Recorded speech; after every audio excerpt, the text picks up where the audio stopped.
Muito bem. Apesar de a gente ter lido um pouco mais hoje, né? Um pouco mais do que a média que a gente lê.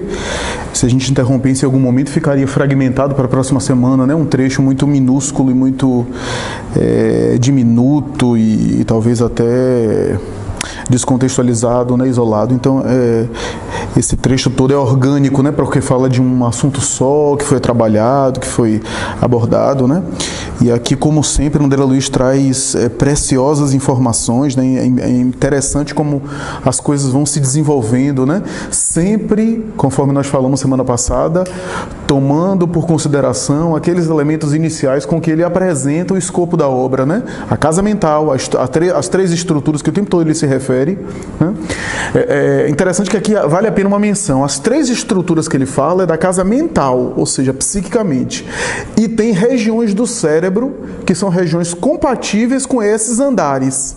Então, por exemplo, quando ele fala dos lobos frontais, é a representação física desse andar de cima, do andar superior da casa mental. Ou seja, o símbolo da casa mental é psíquico, que tem a ver com a organização do corpo espiritual, da mente, né, do ser inteligente, do elemento espiritual, mas que tem as suas representações somáticas no corpo físico. Quando ele fala, portanto, do córtex como sendo associado à zona do presente e o campo das nossas manifestações e possibilidade de crescimento atual, né, ele está falando da zona física associada àquele segundo andar do consciente, do eu, né? E quando ele fala do subconsciente, né, ele associa aí às zonas motoras do sistema nervoso que guardam os impulsos automáticos, né? E eu achei interessante a expressão que ele usa aí, né? Os elementos evolucionários primitivos, né? Ou seja, aquelas manifestações mais arcaicas do psiquismo, né? O psiquismo arcaico que a gente guarda aí na memória nossa, né? E que em alguns momentos aquilo é ativado. Ou seja, como eu falei semana passada, na doença mental, às vezes determinadas manifestações arcaicas vem à tona. Você vê o paciente, por exemplo, internado no sanatório, no manicômio, e às vezes liberando por conta da loucura mesmo, uma sexualidade desenfreada, né? Às vezes algumas manifestações agressivas, às vezes assim, impulsos irracionais, o excesso, né? O excesso da comida, por exemplo, a paranoia, né? Tudo aquilo, né? Que tem a ver com o instinto de conservação, né? Com medos, né? Então parece que abre esse porão, né? Do nosso passado e libera aqueles fantasmas primitivos, né? A semelhança do que acontece com esse paciente, né? Que as entidades adversárias dele, que foram vítimas dele, né? Da sua crueldade no passado, né? Ao acioná-lo e ele apreender e assimilar aquela emissão mental por conta da consciência de culpa, porque a culpa acabava autorizando essa interferência, ele próprio autorizava, gerava, portanto, essa palidez, esse nervosismo no paciente, né? Essa alteração aí, a ponto de André Luiz falando que parecia ali recobrar, né? Ressurgir elementos instintivos e animalescos que representavam aquilo que um dia ele foi. Né? Que um dia ele é muito mais do que aquilo, mas estava manifestando só esse lado primitivo dele na condição de um paciente limitado, né, com um diagnóstico, né, de idiotia ou a possibilidade até de um transtorno do cromossomo 21, né? A expressão mongolismo é uma expressão antiga, né? Síndrome de Down hoje, né? Ou o distúrbio do cromossomo 21, né? Que segundo pesquisas recentes, me parece que tem uma boa aproximação com o mal de Alzheimer. Não sei se algumas pessoas estão sabendo, mas há pesquisas atuais, né? Aproximando aí a questão do mal de Alzheimer a quadros parecidos com síndrome de Down, porque o paciente com síndrome de Down, segundo alguns autores atuais, a pesquisa ainda está no começo, tá? Tem muita coisa ainda nebulosa sobre Alzheimer, mas os pacientes com síndrome de Down que vivem muito, que chegam até 40, 50 anos, todos desenvolvem mal de Alzheimer. Então isso tem chamado a atenção dos neuropsiquiatras e neuropsicólogos sobre isso, né? Parece que há aí uma alteração genética. Claro, o Alzheimer tem um componente genético forte, né? Fortíssimo, aliás, né? É óbvio que ainda não há muita coisa ainda explicada, né? Até na literatura espírita eu só conheço uma obra assim que eu reputo de credibilidade, que é de Filomeno de Miranda, Transtornos Psiquiátricos e Obsessivos, que ele faz um breve comentário sobre o mal de Alzheimer, né? Mas enfim, para não mudar de assunto, voltando à questão da idiotia clássica ou da síndrome de Down, né? Que é uma das hipóteses que André Luiz levanta e que o benfeitor espiritual não afirma taxativamente que é. Ele fala que estamos diante de um desequilíbrio complexo em que os nossos irmãos da carne terão dificuldade de precisar o diagnóstico, porque só vem a zona mais densa do corpo, sem aprofundar as raízes da zona mais sutil, que é o campo perispiritual. Rapaz, o dia que a medicina, né, conseguir acessar o campo perispiritual, né, será aquilo que Marlene Nobre chamava de a medicina da alma, né? A gente estaria acessando aí os campos de origem, né? Então é interessante a gente pensar nisso, mas, enfim, aqui a gente tem uma série de curiosidades, né, interessantes aqui para a gente pontuar. Em breve, André, consoante o programa Redentor já delineado, ingressarão neste mesmo lar na qualidade de irmãos do antigo adversário. Aqui ele faz alusão à reencarnação, dizendo que aqueles espíritos muito endurecidos, voltados ao ódio, à revolta, futuramente estarão vivendo no núcleo doméstico da sua própria vítima, que no passado foi o seu algoz, né? Veja a questão da reencarnação, ou seja, há espíritos tão endurecidos que a doutrinação, o processo mediúnico, a intervenção do mundo espiritual não são suficientes para fazerem nele uma total mudança. É necessário um mergulho na carne. O mergulho na carne é a terapêutica para eles. Porque o esquecimento do passado, a convivência, mesmo que se transforme numa convivência difícil, de atrito, mas a convivência consanguínea com aqueles com os quais ele tem ódio, vai diluindo, vai amortizando, vai diminuindo a carga vibratória do ódio em função do próprio corpo físico, né? Porque eu achei muito interessante o que eles colocam. São náufragos na derradeira fase de salvação, após enorme hecatombe no mar da vida, onde se perderam por muitos anos por incapazes de usar a bússola do perdão e do bem. Aproximam-se, porém, do porto socorrista.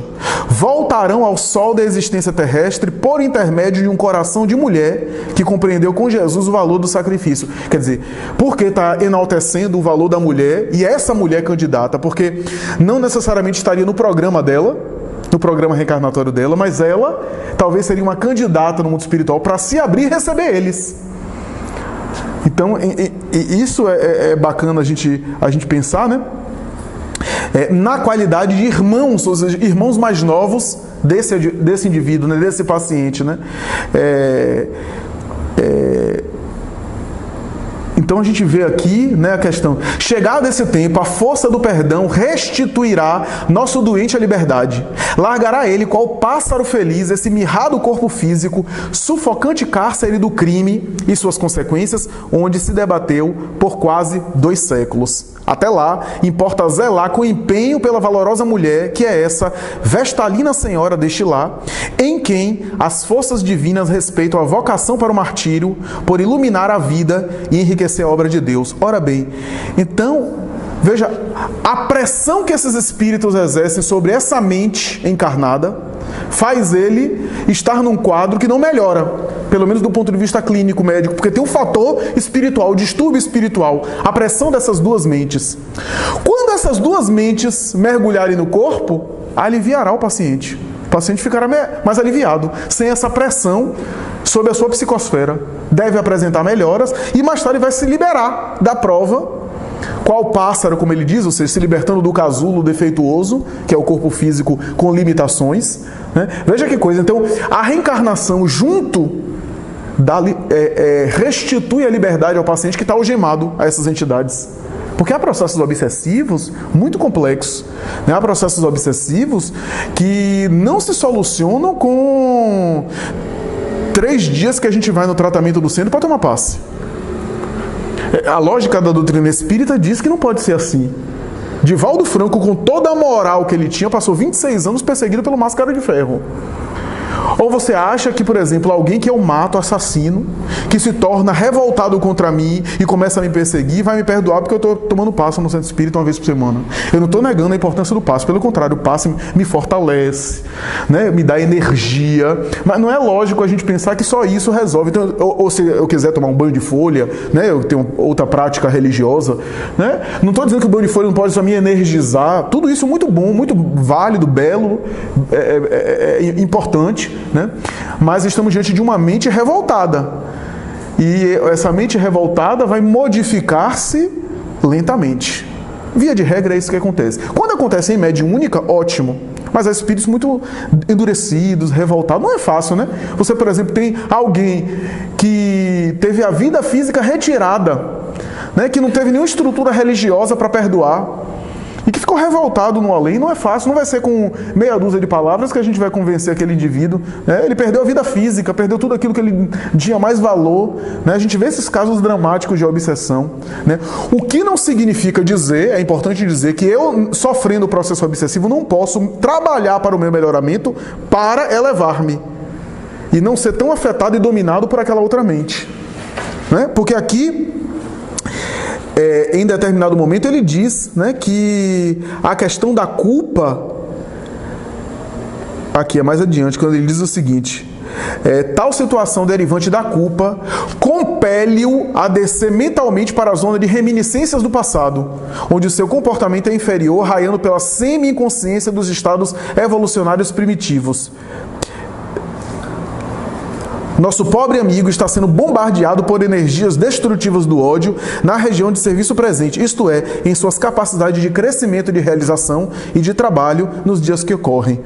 Ou seja, sem forças ele acaba descendo. Mas se ele decide, por exemplo, por uma mudança, por um grande melhoramento, é óbvio que ele tem também defesas magnéticas, né? Ainda que ele sofra ação por conta do débito, né? Ele não se torna totalmente dominado pela ação espiritual inferior, né? A gente sabe disso. Agora, então, assim, essa questão da reencarnação é muito interessante a gente pensar.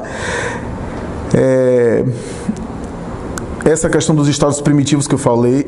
Idiotia é um termo também antigo para aquilo que é chamado hoje de oligofrenia, né? Que já é um termo mais atual. Depois de idiotia veio retardo mental, oligofrenia. É interessante que André Luiz, estamos falando de um livro na década de 40, viu? A psiquiatria ainda estava engateando, né? As ideias ali de Pinel, de Kraepelin, né? Aqui no Brasil, inclusive, era quase que totalmente ignoradas na maioria, né, da cultura, né? E aqui ele fala idiotia clássica, e André Luiz fala o seguinte: os órgãos revelavam agora estranhos deslocamentos. O sistema endócrino patenteava indefiníveis perturbações. Nada em André Luiz é aleatório. Por que ele fala em idiotia e fala em sistema endócrino, em dimensões hormonais? Porque os quadros que a gente hoje, né, compreende dos retardos mentais quase sempre tem alteração hormonal. Por exemplo, lembra daquela expressão que Kardec usa na codificação, cretinos? O cretinismo, né, é na verdade um transtorno de retardo físico e psíquico por conta de uma disfunção na tireoide. Uma alteração na tireoide, né, a ausência de produção de determinados hormônios em uma fase da infância, e a pessoa acaba não se desenvolvendo, tanto fisicamente, normalmente fica mirrado, baixinho, como mentalmente, né, por conta de uma alteração hormonal. Por detrás disso há um espírito ali, claro, com as suas demandas, né, por isso que alterou e produziu essa deficiência, né. Aí a Kardec fala os cretinos e os idiotas, né, é um termo antigo, cretinismo, né, que é esse retardo em função de uma alteração hormonal, né. Eu já, inclusive, alcancei um quadro especificamente na minha atividade profissional, né, que inclusive de dificuldade de compreensão e de algum nível de alteração de humor, né, que não era assim algo especificamente de fundo psicológico, era realmente deficiência hormonal, e o indivíduo só percebeu isso na vida adulta, né, já com as sequelas, né, mas aí começou a fazer a terapêutica, né, hormonal e tudo, equilibrou as taxas e ficou melhor no humor, embora havia marcas ali do desenvolvimento dele, né, ele não cresceu muito, ele tinha, né, certo retardo mesmo, né, certa dificuldade de apreensão das coisas, né, de compreensão. Só que aqui, André Luiz, eu acho que esse é o ponto mais alto do capítulo, que eu considero que é o seguinte. André Luiz vai fazer um comentário aqui que diz assim, a gente está falando da idiotia clássica, a gente está falando daquele quadro, né, de retardo mental do paciente, que tem também paralisia, que tem outras, né, comorbidades. E aí André Luiz fala da raiz espiritual que gerou esse problema, né, ou seja, dos elementos no perispírito que desaguaram no quadro clínico, quando ele diz assim: os raios destrutivos alcançam-lhe a zona motora, provocando a paralisação dos centros da fala, dos movimentos, da audição, da visão e do governo de todos os departamentos glandulares. Ele está falando aqui do perispírito. Essa ação, por quê? Porque o governo dos departamentos glandulares, dos hormônios, etc., tem a sua gênese, a sua origem no perispírito. O perispírito tem os chakras, tem aqueles elementos que, na verdade, está por detrás da produção hormonal, dos elementos, né, das glândulas. Tanto é que não é à toa que os chakras mais conhecidos e mais famosos têm uma representação de uma glândula. A gente tem, portanto, né, pineal, coronário, frontal, né, zona frontal do cérebro, né, a gente tem essas dimensões, né, tireoide, né, no laríngeo, sempre tem uma glândula ou alguma concentração de muitos elementos, né, de produção de substâncias importantes para o corpo, né, as glândulas sexuais, né, chakra genésico e assim por diante. Então, aqui ele fala: os raios destrutivos alcançam a zona motora, provocando a paralisação dos centros da fala, dos movimentos, da audição, da visão e do governo de todos os departamentos glandulares. Na verdade, essa dolorosa situação se cronificou pela repetição desta ocorrência. Que ocorrência? Os raios mentais. Milhares de vezes em quase 200 de anos. Ou seja, essa irradiação desses verdugos, desde a erraticidade, antes mesmo dele reencarnar, foi alterando o campo perispiritual, e ele, sem defesas para se antepor a isso, foi fragilizando o corpo espiritual, e o corpo espiritual alterado produziu um corpo físico alterado como consequência. É isso que André Luiz está aqui chamando a atenção, né? Então, a gente pensa, todos nós, é claro que temos questões, né, espirituais pretéritas. E não é à toa que todos nós temos fragilidades na área da saúde. Algum tem fragilidade aí na via respiratória, outro tem fragilidades mais na via gástrica, qualquer coisinha passa mal do estômago, outro tem uma tendência maior a ficar com dor de cabeça, enxaqueca, né? A medicina fala da órgão de choque. Ou seja, quando você se estressa, quando a imunidade sua diminui, determinada área em você afeta, que é diferente da minha. Tem uns que criam alergia, criam problemas, né, na epiderme, né, e assim por diante, né? Outros têm náuseas, têm crise de labirintite, né? Essas zonas têm a ver com as zonas específicas daquilo que, né? Você vê, por exemplo, Divaldo, né? Desde muito cedo, as questões dele eram na fala, né? Aqueles problemas na fala, aquele pigarro que até hoje ele tem, né? Ele quase ficou mudo, né? Todo mundo conhece a história que ele ficou mudo, né? E Chico Xavier interviu com Sheila. Então, isso são o quê? Resquícios de algo do passado, né? Que se manifestam na experiência atual. Por isso que a gente não tem uma saúde perfeita, né? Eu citei na palestra de ontem, né? Emmanuel tem um trecho do Consolador que ele vai dizer: a saúde do ponto de vista espiritual é a perfeita harmonia da alma. Mas esse conceito ainda está muito distante de efetivar na esfera dos homens, porque os homens ainda, durante muitos anos, não dispensarão de comprimidos e cirurgias. Ele fala assim, ou seja, é necessário ainda, por conta ainda de a gente não conseguir essa saúde integral. Enquanto isso, a gente tem que tratar o corpo mesmo, que é atingido pela misericórdia divina através da medicina, das ciências, né? Em outros casos menos graves, a medicina atual vem utilizando a terapêutica do choque à maneira do experimentador que investiga nas sombras, examinando efeitos e ignorando causa. Aqui ele começa a fazer uma colocação muito interessante sobre a terapia do eletrochoque, a eletroconvulsoterapia, que começou com o Dr. Sackel, Ladislau von Menduna, aqueles grandes homens da psiquiatria, lá por volta da década de 30 do século 20, né, 1930, 34, começaram as primeiras tentativas, né, de produzir uma máquina, um aparelho, eletrodos nas têmporas para gerar, né, a chamada eletroconvulsoterapia, né, as terapias de choque, que tinha uma base científica, né? Muita gente acha que era maluquice dos médicos, não tinha uma base científica. A princípio, alguns autores, como Ladislau von Menduna, né, um grande psiquiatra do começo do século XX, se não me engano, húngaro, ele começou a perceber que, hoje a tese está superada, mas ele achava na época, pelos quadros que ele examinou, que um epiléptico não ficava louco, não ficava esquizofrênico. E ele começou a achar que talvez a loucura não se instalava no epiléptico, porque o epiléptico tinha convulsão e ficava com o cérebro desoxigenado. Então, se a gente produzir de maneira artificial uma desoxigenação cerebral por alguns segundos, o paciente ficar sem oxigênio no cérebro, talvez a gente cure a pessoa da loucura. Hoje a tese está superada, porque há quadros epilépticos que também evoluem para quadros também a paralelo à loucura ou transtornos psicóticos, mas na época ele achava que tinha esse raciocínio, né? Teve algumas tentativas com alguns quadros, né? Inclusive de pessoas famosas, que parecem melhorar mesmo. A eletroconvulsoterapia tem um efeito positivo em alguns quadros, né? Até hoje é utilizado, viu? Tem uma máquina no Juliano Moreira de eletroconvulsoterapia até hoje, né?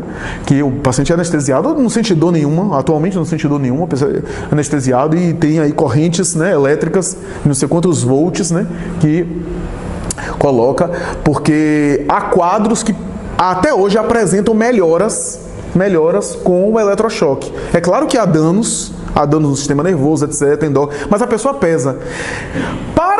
Para a surpresa da maioria, quando as pessoas perguntam, mas esses quadros só são esquizofrenia, né? Para a surpresa, sabe qual é um dos quadros que é mais indicado para eletrochoque? Depressões graves. Mas depressões graves mesmo. Tem depressão que a pessoa nem come, que a pessoa nem fala, que a pessoa que tem que colocar uma sonda para se alimentar. Essas depressões que a pessoa fica ebetada, tem um resultado eficaz no eletrochoque.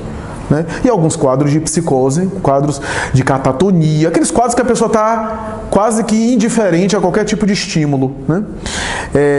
Então, ele vai dizer, todavia, mais tarde os sacerdotes da saúde humana compreenderão que o choque elétrico ou a hipoglicemia provocada pela invasão da insulina, porque havia choques de insulina e de metazol, né?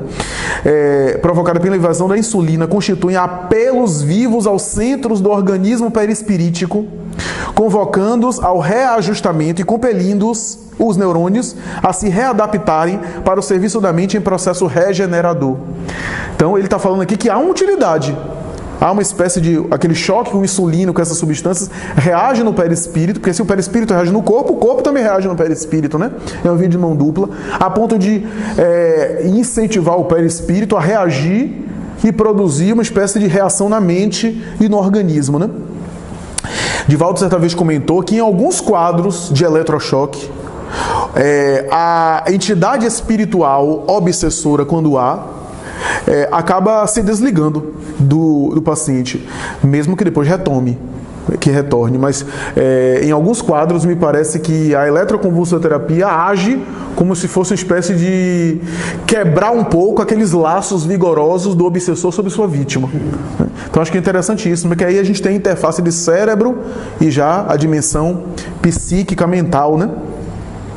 Então, por fim, ele fala, aqui no final ele fala o seguinte, não nos esqueça, contudo, que analisamos agora o domínio das causas. Está falando aqui sobre essa realidade espiritual, né, perispiritual, do fenômeno que ele está observando. E aí, claro, há uma coisa bonita, né, que é o apelo da prece da mãe. Calderaro quer que André Luiz responda, mas ele diz não, ele se esquiva, né? E aí ele coloca aqui, o abnegado amigo colocou as mãos sobre os lobos frontais dela. Olha novamente lobos frontais. Não há ainda uma pesquisa ou uma conclusão total né, sobre os potenciais dos lobos frontais, né? Quem fala isso, inclusive, é aquele médico gaúcho Sérgio Lopes, da Associação Médica Espírita do Brasil, né? Ele, acho que é o presidente da Associação Médica Espírita do Rio Grande do Sul. Ele fala que ainda carece de pesquisa científica sobre essa dica de André Luiz a respeito dos lobos frontais, né? Porque parece que há potenciais aí ainda não totalmente compreendidos pela neurologia, né? As neurociências, né? E, por fim, eu achei interessante, não sei se na edição de vocês, mas aqui quando André Luiz fala de acompanhar a inspiração que Calderaro fazia sobre ela, aqui está em negrito, e ouvi-lhe os pensamentos sublimes. A ideia da palavra articulada, né? Que às vezes André Luiz é criticado nesse sentido. Aqui ele estava ouvindo os pensamentos. Olha aí, ratificando Kardec, né? Que há determinadas situações em que o espírito dispensa a palavra articulada, porque ele ouve psiquicamente o pensamento, né? Porque na verdade os órgãos para ouvir pelo corpo, fora do corpo, não há um órgão específico para ouvir. Mas ainda assim, o espírito mantém uma certa semelhança, né?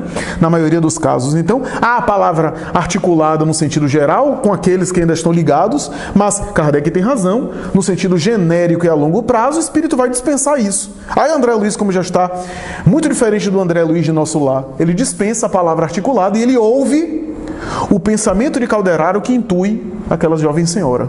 Ele está ouvindo, por isso que ele botou espesso véu de pranto e ouvi-lhe os pensamentos sublimes, né? Ele diz que quando os dois reencarnarem, ele dá uma poetizada aqui boa, né? Ele fala da necessidade. Ele diz que quando reencarnarem, em outras minhas palavras, né? Que vai... Ele fala que vai ser uma maravilha, né? Quando reencarnar, que esses dois vão ajudar o pequeno por causa da mãe. Eu não sei se necessariamente isso vai ser assim. Esses dois aí podem se rebelar contra o irmão e a mãe ficar doida, porque o sentimento continua, né? Não é porque vai reencarnar que vai ficar essa bondade toda. Aí quando eu li de novo, eu falei, pô, será que ele está muito poetizando? Ele quer que seja assim? Eu acho que ele está querendo que isso aconteça, né? Porque também não pode prever o que vai acontecer, né? Ele não tem esse poder de dizer, não, isso vai acontecer assim. Ele está fazendo uma sugestão. Essa nova família vai ser um laboratório, né? É uma sugestão. É uma tese. É uma tese, uma sugestão. Porque está contando o esquecimento do passado. Pois é, não, mas o esquecimento do passado é de atos e não de sentimentos. Os sentimentos ele não tem. Aquela coisa não bate com fulano, é um sentimento que tem por trás disso aí, que a reminiscência não vem. Né? As emoções, os sentimentos, eles vêm. Agora, o fato, a lembrança mnemônica, ela obviamente que é esquecida. Então, assim, eu acho que tem essa... Não necessariamente vai ser como ele falou, né? Mas, de qualquer forma, o objetivo é esse. É que trabalhe, né? Que venha para fazer essa... Até porque eles vêm... Aqui não está dizendo que eles vêm com problemas físicos. Então, a questão da doença da criança já é uma questão, né?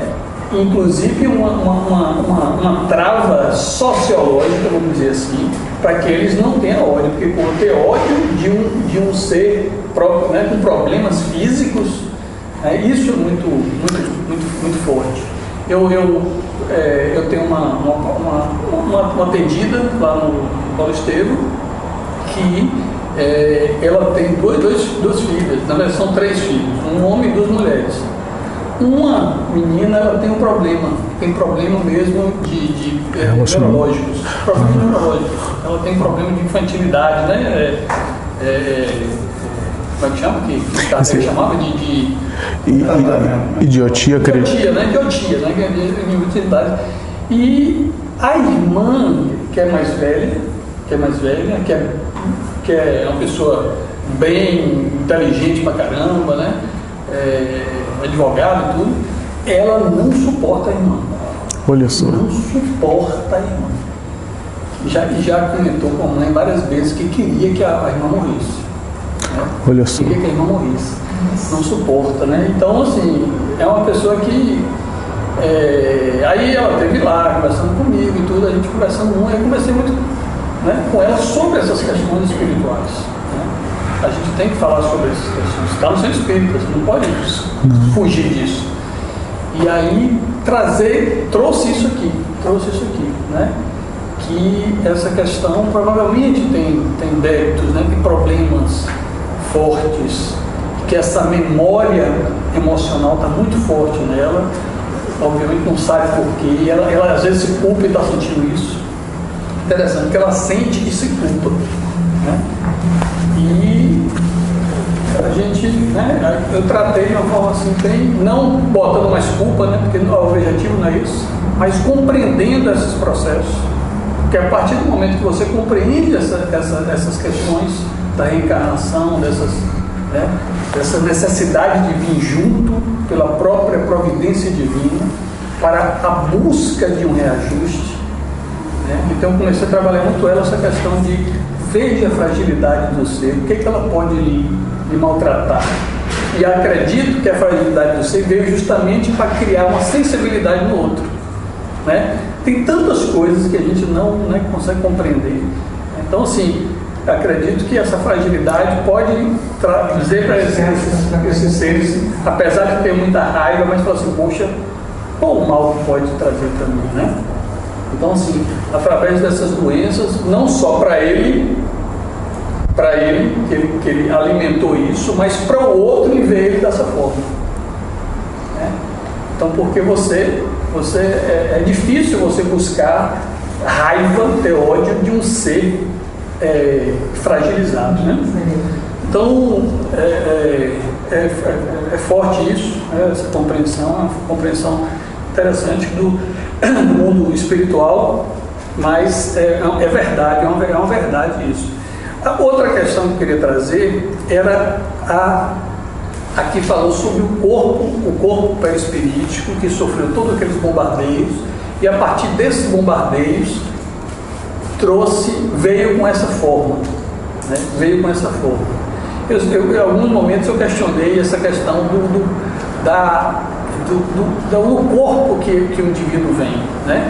Porque quando a gente vai lá em Missionários da Luz, lá naquele processo da reencarnação de Sigismundo, a gente vê uma conversa dentro do laboratório ou do Ministério da Reencarnação, algumas questões assim, tipo assim, poxa,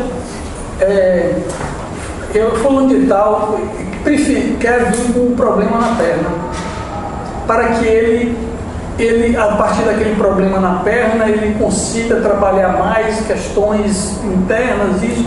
Ele quer vir com um corpo mais ou menos feio, não sei o que lá. Como escolha, se você for voltar lá, o indivíduo está escolhendo. Eu quero vir com doença tal, com doença tal, com doença tal. Aqui não tem escolha, aqui é compulsório. Isso. Aqui é compulsório. Aí, dentro desse pensamento, significa o seguinte: quanto mais evoluído nós estamos, não precisa ter essa evolução toda, né, no espírito, mas já mediano, já com consciência para escolher, né, já com uma certa, vamos dizer assim, autonomia, responsabilidade, né, espiritual, né, dentro do processo de evolução, você pode escolher. Olha, eu não quero vir com isso aqui não, porque isso aqui vai me dar um trabalho danado, né, porque eu ainda não estou preparado para vir com isso. Olha que interessante, né? Porque a gente tem que trabalhar cada caso num caso, né? Cada caso num caso. Porque não necessariamente, aí eu pergunto, todo indivíduo que tem, maltratou o estômago comendo gordura pra caramba, ele vai vir com um problema sério de estômago? É uma questão, né? É uma questão.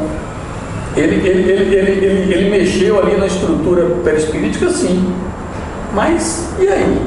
Essa estrutura perispirítica, no plano espiritual, na erraticidade, ele não pode vir trabalhando questões e ajustando esse perispírito. E é uma questão que eu deixo assim para o questionamento, porque para mim isso é muito ainda, não há uma coisa assim muito certa, eu não consigo perceber, tenho muita dúvida sobre isso, Né? Até que ponto, quando eu maltratei o organismo pela alimentação, pelo álcool, pela droga, eu necessariamente vou vir afetado com aquilo ou não? Depende de quê? Depende da minha evolução, mesmo tendo uma certa evolução, mas ainda viciado com algumas questões. Ainda é muito coisa para mim.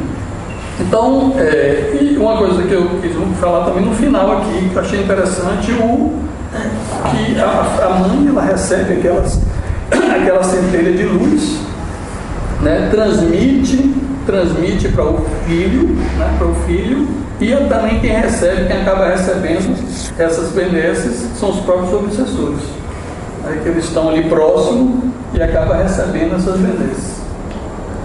E realmente, reforçando o que Flávio falou, efetivamente a gente vê que tem casos que efetivamente não tem condição de um reajuste fora do corpo, né, que tem que voltar. Aí também há uma relatividade muito grande, porque eu não sei até que ponto, por exemplo, quando a gente vê lá em Libertação, né, a história de Gregório, esse cara aqui era café pequeno para Gregório, né? Gregório era né, o príncipe das trevas, né, vamos dizer assim.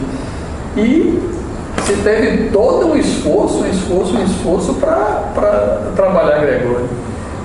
Será que isso também não teria? Quer dizer, cada caso é um caso, né? Então, assim, não é necessariamente. Eu não digo necessariamente que eles não teriam. Eu não digo necessariamente que esse não teria um ajuste no plano espiritual.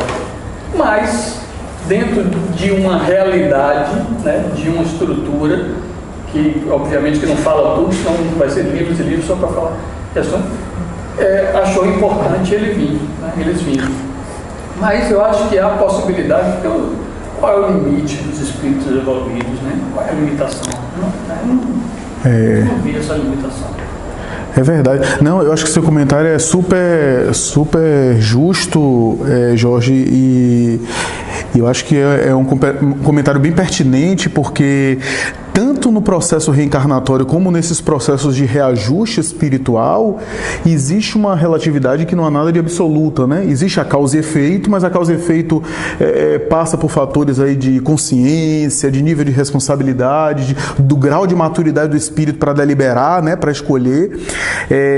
Jorge citou o caso de Sigismundo, né? Que é um caso de reencarnação descrita em Missionários da Luz, que é um caso modelo, digamos assim, daquela reencarnação que é trabalhada, que é escolhida, que tem, né, o estudo do mapa genético, né, traz para ele examinar, né, a estrutura cromossomial do futuro corpo físico dele. É óbvio que nem toda reencarnação é assim. Eu vou até citar aqui um exemplo que Marcel gosta de citar. Marcel costuma dizer: imagine uma mulher sendo estuprada e os benfeitores dizem: agora ela vai ser estuprada, vamos trabalhar aqui a reencarnação dela, né? Então, quer dizer, os benfeitores estão sendo coniventes com o estupro, né? Então é claro que há processos reencarnatórios que não são assim tão bem delineados como é o caso de Sigismundo. E Sigismundo não era nenhuma entidade evoluída, de fato. O Jorge colocou muito bem, no sentido de ser assim, uma entidade santificada. Tinha os méritos dele, era um grande trabalhador de nosso lar, mas tinha também os débitos dele. Digamos que a gente pode pegar a analogia da criança. Imagine uma criança para escolher coisas sérias, né? Então um espírito muito infantil, de fato, é compulsório. Porque se deixar ele escolher, ele vai querer reencarnar numa família milionária para ter uma vida só de prazer e de excessos, e vai complicar a vida dele espiritual mais ainda, né?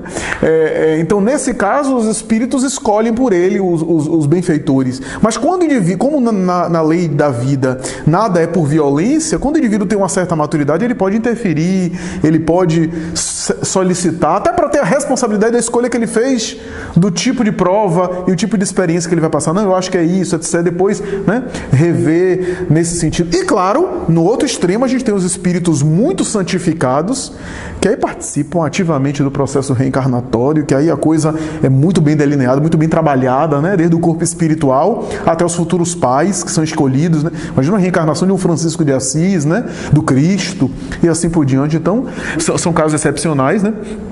Então a gente tem isso. E de fato essa ideia, Jorge apontou muito bem. Lembram de Nosso Lar quando fala sobre aquela médica ginecologista abortadeira, né, que tinha não sei quanto, 39 eu acho, não sei quantos pontos negros no perispírito.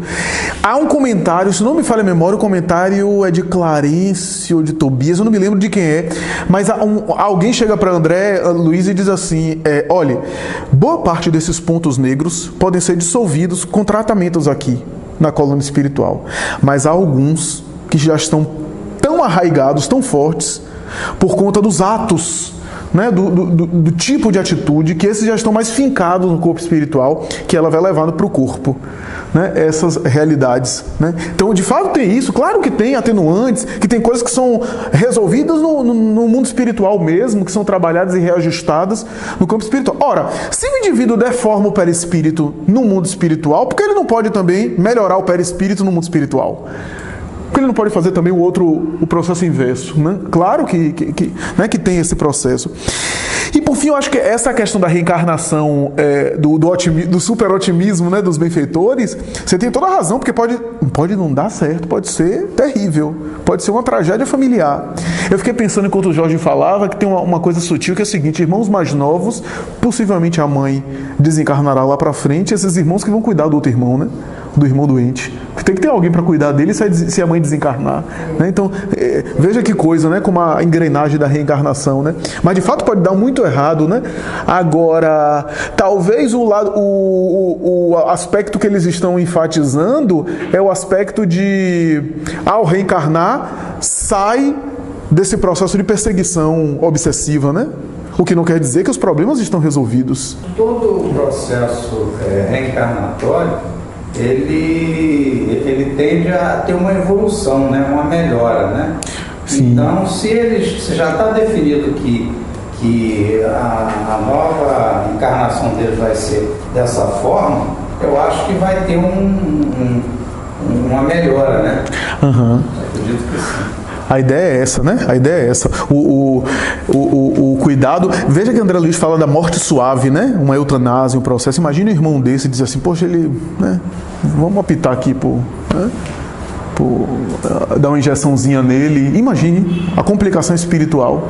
Porque, do ponto de vista material, poxa, um paciente numa vida quase vegetativa, não seria interessante dar um medicamento, ele, né, desencarna, falece, né, o problema está resolvido, não tem nem despesa mais com home care, né?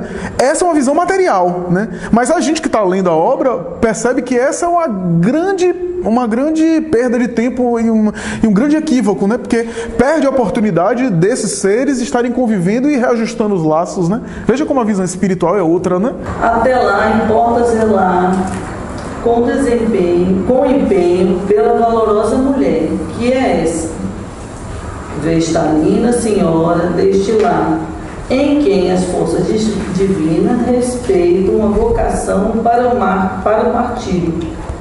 Aí tá forte, né? Quem vai ter vocação para o martírio? Quer dizer, com certeza, a gente que faz atendimento, a gente verifica, né? E mesmo sem fazer atendimento, a gente que frequenta os centros espíritas, que as pessoas vão em busca de ajuda, você vê bastante essa problemática de famílias assim, que tem 4, 5 pessoas assim, com processos complicadíssimos, com processos. Lógico que, assim, eu acho que a gente, como atendente e como, né, de alguma forma, observador da história de vida alheia, pessoas comuns como nós, a gente nunca para pensar no sacrifício daquela mãe em manter, né, e daquele pai, e manter aquela família, mesmo com aquela problemática toda. A gente pensa sempre o quê? Devedor, está devendo muito, por isso que veio nessa condição. Gente, eu acho que isso aí é horrível da gente. Eu também penso às vezes assim. Às vezes você está cansado e aquela problemática se arrasta dias e dias e vai de novo e volta de novo e na outra semana está lá, porque são problemáticas realmente intensas demais, desgastantes para as famílias, e aí você acaba aqui ficando um pouco saturado também de atender aquela mesma pessoa, naquele mesmo ponto, batendo naquela mesma tecla. E você nunca para, assim, nunca não, mas difícil a gente parar para pensar, né? Gente, que problemática dessa criatura.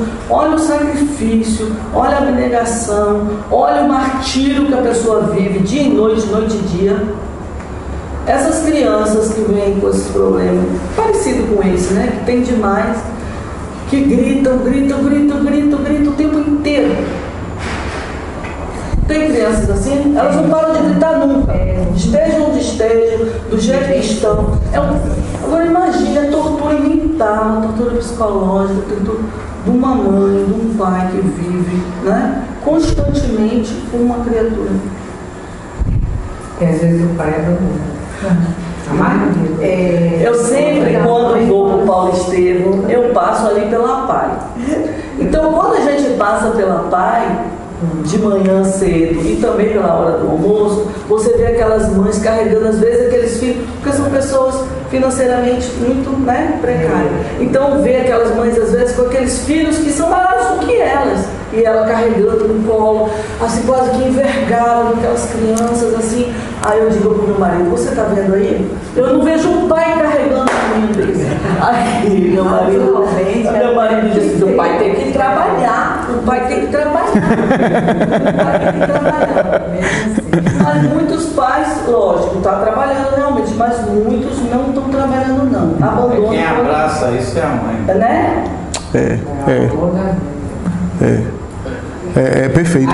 Por isso que a obra kardeciana fala sobre a missão da mulher ser inclusive mais importante por causa da maternidade, né? Porque todos que estão aqui nasceram de um corpo feminino, né? Vieram a esse mundo através do organismo feminino, né? Então passaram. Então a mulher é a porta que se abre para a humanidade, né? Então isso é bonito. André Luiz também faz comentários nesse respeito, e essa é a crítica que eu tenho à parte do feminismo atual. O feminismo é ótimo, a mentalidade feminista de lutar por direitos, por seu lugar, por emancipação, para a mulher não ser escrava do homem, dominada pelo homem, o machismo, o uso do poder arbitrário. Mas eu acho que o feminismo em determinadas alas, essa é uma crítica social, claro, e errou justamente por tentar desqualificar a maternidade, né? Diminuir a maternidade. Quem fala isso muito bem é uma autora, ela não é espírita, não é religiosa, pelo contrário, ela é ateia, mas ela é uma pessoa muito lúcida, ela participou da primeira geração do feminismo, né? Depois se tornou uma grande crítica, ela disse que é feminista, mas ela se tornou uma grande crítica do feminismo que fazia apologia para o aborto, né? E que tentava negar a maternidade.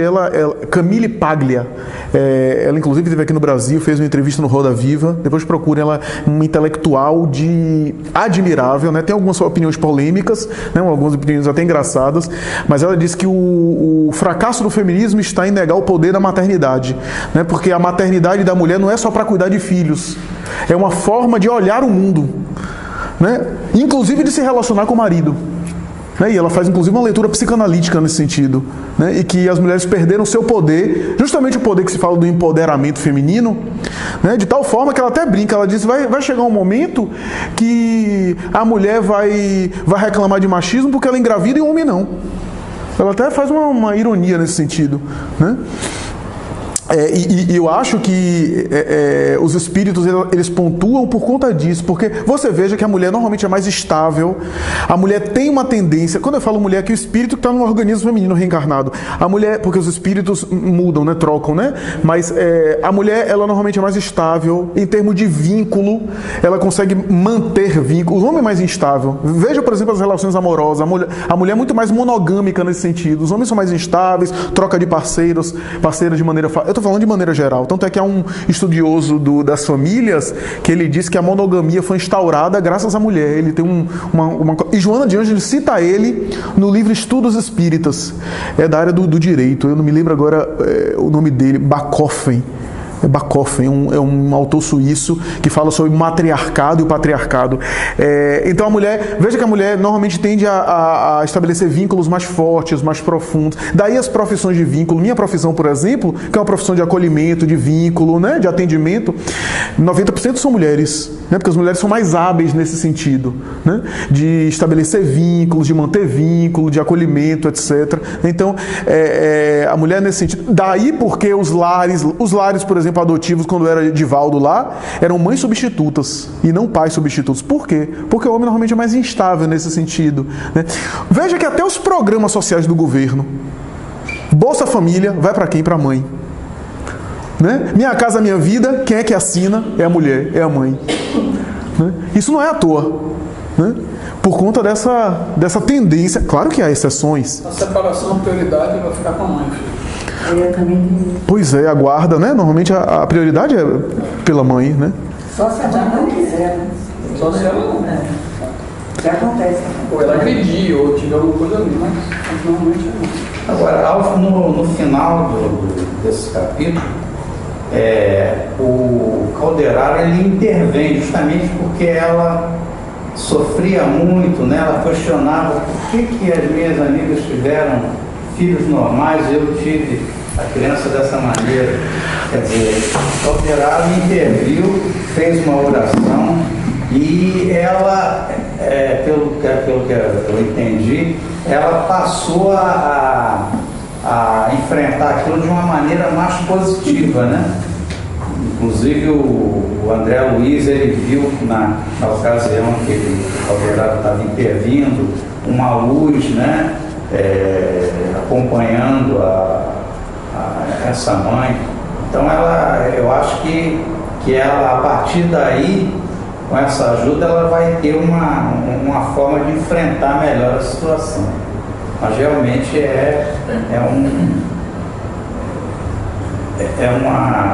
uma forma difícil de levar um filho, né? Primeiro eu queria pontuar sobre o que o Jorge falou, assim, no caso de... Até achei bonito também, romântico, como ele falou, mas eu acredito que esses espíritos assim, mais nobres, que trabalham a espiritualidade nesses setores, eles também têm um pouco de visão, né? Já são espíritos que não somos, que nem nós, que somos completamente cegos do futuro, mas eles já têm uma visão. Então eu acho que esse espírito já viu que seria umas novas encarnações com algum método. E a misericórdia de Deus é tão boa que sempre para esses espíritos criminosos já vem uma mãe super boa, né? Que mostra que sempre existe aquela compensação divina, né? Para não ser uma brutalidade total, teria que ter alguém para equilibrar, né? Eu acho muito bacana isso. Mas também eu aqui sublinhei sobre, logo no princípio aqui do segundo parágrafo, eles consideram que, claro que pode ser uma expressão, como você fala, tem muita expressão idiomática aqui no livro, mas eles falam em duendes do ódio, os perseguidores do pequeno, né? Aí eu fui ver que Kardec também foi procurar o que falava também em duendes.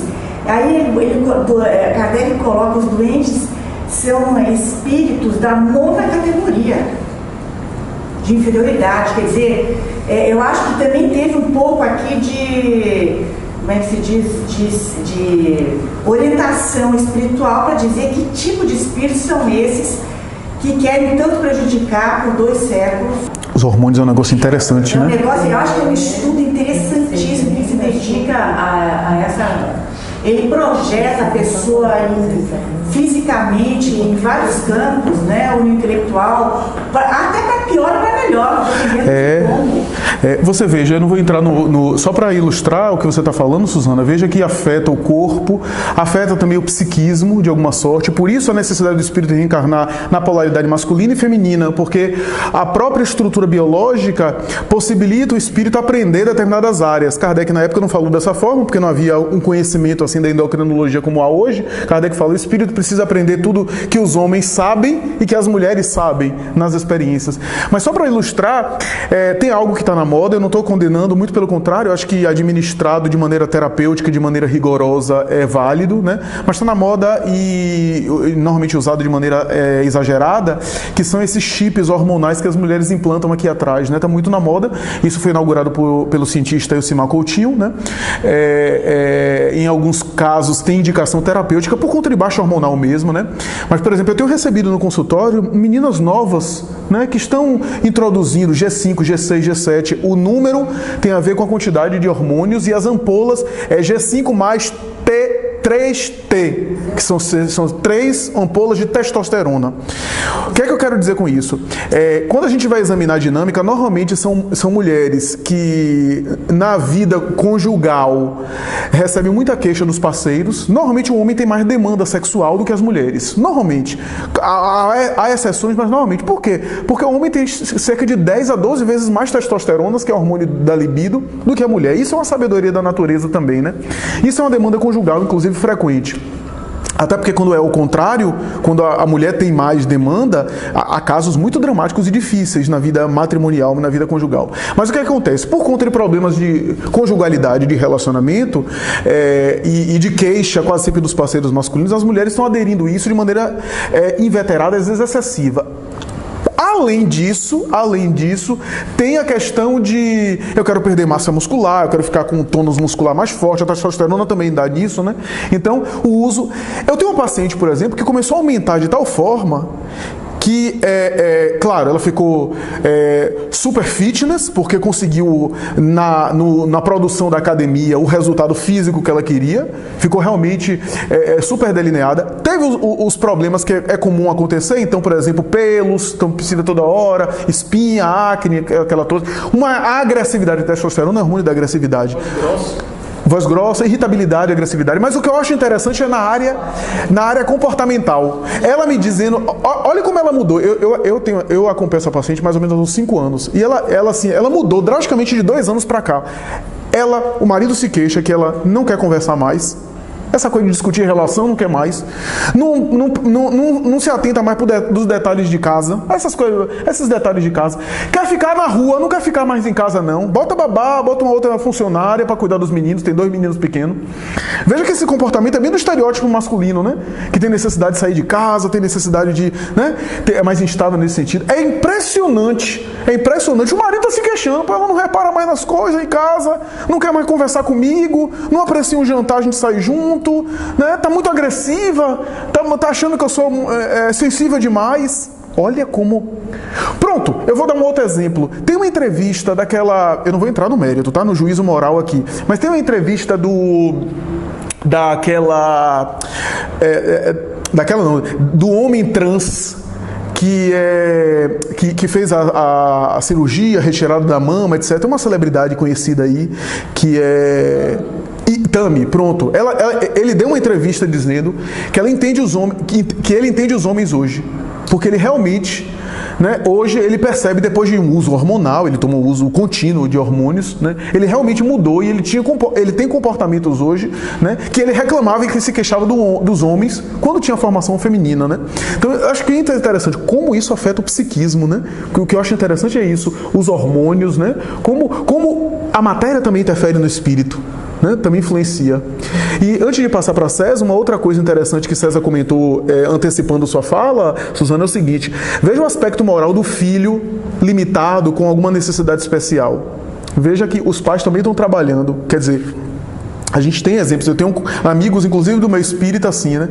Aí, por exemplo, começa a reunião de pais, aí vai para a escola, o menino se comporta de maneira diferente, os outros meninos começam a perceber, aí tem que contratar um profissional para acompanhar, aí tem que explicar, por exemplo, sai, sei lá, para férias, para casa de praia, etc., e aí encontra com os outros pais, para que os meninos brinquem, tem que explicar, olha, ele tem autismo, ele tem uma necessidade especial. E isso acaba também ferindo o orgulho dos pais, né? Porque começa a comparar com os outros filhos, né? Então isso também é uma prova para os pais, né?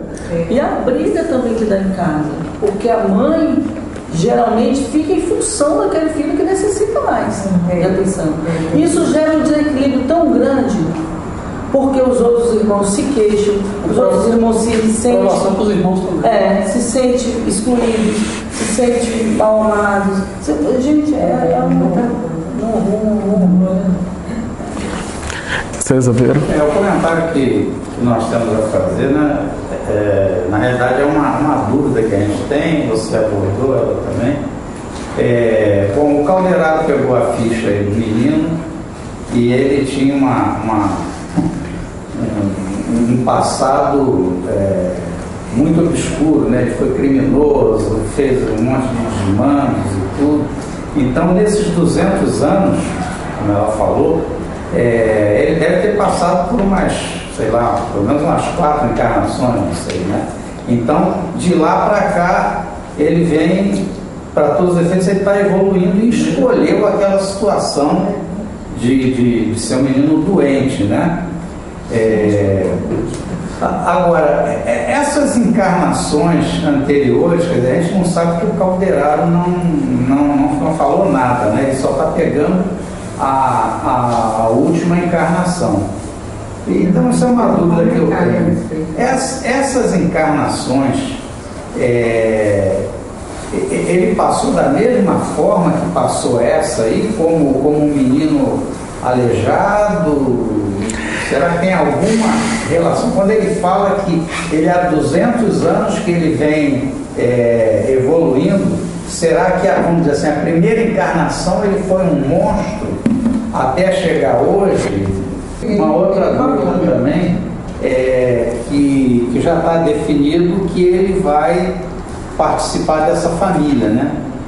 E necessariamente será que a mãe vai ter que desencarnar para ele entrar nessa família, ou ela vai conhecer um companheiro, vai ter esses 2 filhos e vai incorporar na família? Isso também pois é. Boa pergunta. Como diz um amigo meu, SDS, só Deus sabe. Só Deus sabe, boa pergunta. Ela tem 30 anos, o menino tem 8. Ela tá fértil. Tá fértil. Vai ter mais 2 filhos. Será que isso vai acontecer agora? Eu não sei, para frente aí do caramba. Tem uma coisa importante, a Beth mencionou e eu esqueci de colocar, de enfatizar, que é o seguinte: por isso que é tão enaltecida a missão de determinadas mulheres, porque há quadros, há situações que a mãe que vai receber os espíritos não tem ligação com aquela trama, é uma voluntária. Olha que mérito. Esse caso é um exemplo. Esse caso é um exemplo. Tem um diálogo de Hermínio de Miranda no livro As Mil Faces da Realidade Espiritual, porque Hermínio gravava as desobsessões, né, as reuniões mediúnicas. Ele transcreve um diálogo que emocionou ele inclusive ficou emocionado durante a reunião mediúnica. Ele transcreve o diálogo é muito bonito, mas resumindo o máximo é o seguinte: o espírito que conversava com ele era uma antiga mulher que viveu na Europa, que tinha muitas posses, mas que viveu uma vida um pouco assim licenciosa no aspecto sensual, né? Teve uma vida muito extravagante nesse sentido e que cometeu 15 abortos. Desses 15 abortos, nessa totalidade, tinha 8 espíritos ali que tentaram, alguns mais de uma vez, né, que foram expulsos, né? Ela ainda, falando com ele, demonstrava aquela característica daquela mulher fútil, foram só uns abortinhos, eu não sei porque esses benfeitores espirituais querem que eu reencarne, agora está dizendo que eles estão localizados na Argentina e que eu vou reencarnar para acompanhar ele, etc. Qual era o projeto, para resumir bastante? O projeto era o seguinte: o ódio deles era tão grande em relação a ela que ela não ia poder recebê-lo como mãe, porque se ela reencarnasse e recebê-los como mãe, o ódio faria um aborto espontâneo.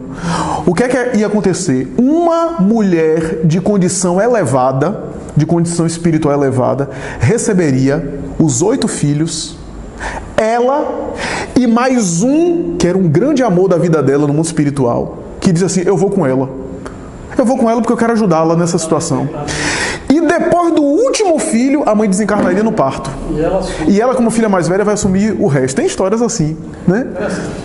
E aí ela dizendo assim: mas você veja, essas mãos finas, agora eu não vou ter tempo nem para casar. Nem para arranjar marido, com tanto menino para cuidar, ficar lavando roupa de menino, etc. E Hermínio, pois é, você já teve a oportunidade, você já viveu uma vida de prazer, já casou, já se relacionou com tanto homem, agora você tem que correr atrás do prejuízo. Você tinha tanta facilidade de ter, inclusive econômica, de ter esses meninos, de recebê-los como filhos do coração, você complicou a situação, agora você volta nessa situação. Olha, eu não sei não, eu vou perder minha cabeça, eu vou acabar complicando mais. Ele falou, não complique não, porque vai ficar... O diálogo é muito interessante, o diálogo é muito bonito, né? Muito interessante. E ele convencendo ela para topar essa situação. E aí Hermínio no final disse assim, olhe bem, fulano, que não tem nada a ver com a história, e essa mulher extraordinária que aceitou voluntariamente receber todos esses filhos, não são dignos de admiração, inclusive esses todos que você vai ter dificuldade de relacionamento, você vai ter uma compensação, que é essa alma querida que vai estar do seu lado, ajudando você. E aí ela começa a se sensibilizar com isso. Veja que negócio bonito, interessante, né? Então não ia poder receber como filhos, mas ia ser a mãe deles, como irmã mais velha.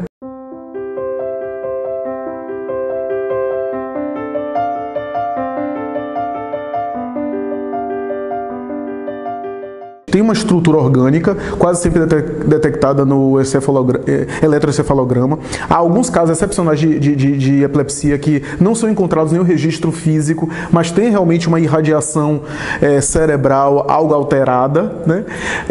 Agora, pode haver também, prejudicando o quadro, um fenômeno também espiritual. Quem leu Grilhões Partidos, de Filomeno de Miranda, tem um quadro de epilepsia muito interessante descrito ali, que talvez na próxima semana, se houver tempo, a gente até volta para descrever um pouco mais, né?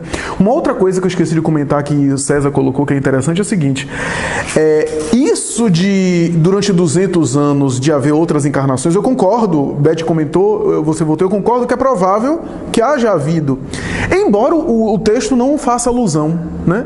Porque existe a possibilidade dele ter ficado esses 200 anos no mundo espiritual, sofrendo essa irradiação dos seus inimigos lá na erraticidade. Gregório ficou quase 1000 anos, né, se não me engano, ou 1000 anos, né? Então, existem esses processos aí, né, de transtorno. A gente não sabe. Merecimento para a encarnação ou... Pela rebeldia, ficar mais tempo.